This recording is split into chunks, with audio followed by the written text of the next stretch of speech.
तुम्ही पण बनवले का असे उडीद डाळ आणि मूग डाळीचे मिक्स पापड? नसेल बनवले तर एकदा नक्की बनवा आणि माझा व्हिडिओ बघा. तर इतके छान पापड झाले होते बघा. तर आता कशा पद्धतीने बनवलेले बघा. तर मी ना आता पीठ मळून घेतलेलं आहे, त्याच्यानंतर ते कुटून घेतले तेल लावून, मस्त शेंगदाणा तेल लावलं होतं. तर मुसळी माझ्याकडे अशी जाडसर, तर मी असं फरशीवरच कुटून घेतलेलं होतं.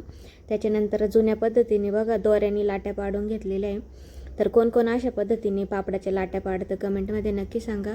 त्याच्यानंतर बघा आता मी येणं पापड लाटून घेते. रिद्धी-सिद्धीने पण मला लाट्या फोडून दिल्या होत्या आणि बघा सुकत पण टाकू लागल्या होत्या अशा प्रकारे.